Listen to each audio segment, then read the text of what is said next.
Good evening everyone and welcome to the Q&A session 19 from the chapter of electrostatic potential and capacitance. So the topic for the today's session is the calculation of charge stored in a capacitor in a circuit. So based on this topic, I have one question for this session which is written here on this board. So the question is provided with a figure as shown here, and the question is a capacitor of 4 microfarad is connected in the circuit as shown in this figure. The internal resistance of the battery is 0.5 ohm.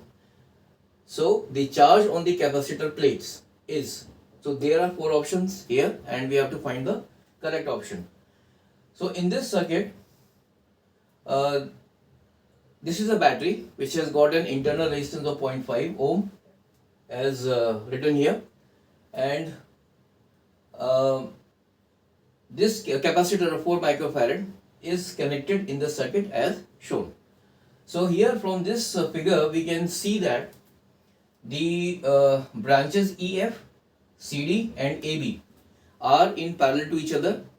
So it means that the potential difference across AB will be equal to the potential difference across CD, and the potential difference across CD will be equal to the potential difference across EF. So the potential difference across AB will be equal to the potential difference across CD, and this will be equal to the potential difference across EF. Now here in this circuit, this is a DC source, means this is a battery which is supplying a constant voltage, and because it is supplying a constant voltage, the frequency will be equal to 0. Now the capacitative reactance, that is Xc, this is given by 1 by 2 pi f, where f is the frequency and c is the capacitance, is equal to 1 by 2 pi into 1 divided by 2 pi into f into c. Now capacitative reactance is the resistance to the flow of the current offered by the capacitor. Since f is 0, because here the voltage supply is constant, the voltage is constant. So since voltage is constant, therefore the f, that is the frequency, will be 0. So when the frequency is 0, then the capacitive reactance will be infinite. And because the this capacitative reactance, which is the resistance to the flow of the current, is infinite, therefore there will be no flow of the current in the branch EF. So when there is no flow of the current in the branch EF, then the potential difference across this resistor will be equal to 0. So the current in this circuit, because the current is not flowing in the branch EF, therefore the current in the circuit, say I, this will be equal to 2.5 volt divided by the effective the resistance of the circuit. Now the effective resistance of the circuit will be equal to 2 ohms plus the internal resistance of the battery, because the internal resistance of this battery and this resistor, they are in series. So that will be equal to 2 plus 0.5, which is equal to 2.5.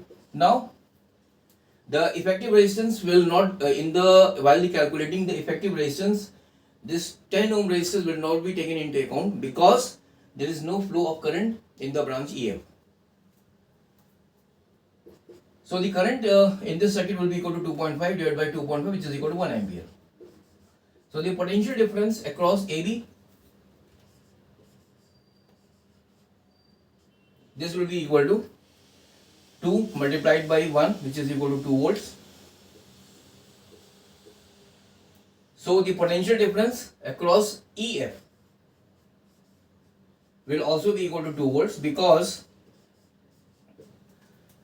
EF, the branch EF, CD and AB, they are all in parallel to each other. So if the potential difference across AB is equal to 2 volts, so the potential difference across CD will also be equal to this 2 volts, and the potential difference across this branch EF will also be equal to 2 volts. Now the potential difference across this resistor, the potential difference across this resistor, this is equal to 0 because there is no flow of current in this branch. So the potential difference across EF will be the potential difference across this capacitor.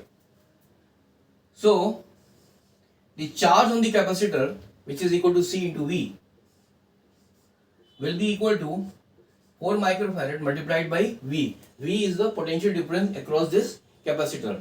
So the potential difference across this capacitor will be equal to 2 volts. Because the potential difference here, the total potential difference, that is the potential difference across E and F, is equal to 2 volts. Now since the potential difference across this resistor is equal to 0, therefore the potential difference across this capacitor will be equal to 2 volts. So the charge on the plates of the capacitor will be equal to 8 microfarad. So here the correct option is A, that is 8 microfarad. So in this question, the most important thing was finding the capacitive reactance. Since the capacitive reactance has become infinity, therefore the current in the branch EF is equal to 0. So based on this concept, we were able to find the current in the circuit. Thereafter we found the voltage across AB.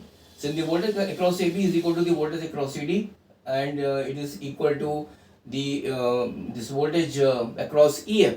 Therefore, the voltage across EF was also equal to 2 volts. And since the voltage across this resistor is equal to 0 because there is no flow of current, therefore the potential difference across this capacitor will be equal to 2 volts. It will be equal to 2 volts because the potential difference across EF is equal to 2 volts. Now the potential difference across the 10 ohm resistor is equal to 0 because there is no flow of current. Therefore the potential difference across this capacitor becomes equal to 2 volts. So the charge on the plates of the capacitor is equal to 8 microfarad.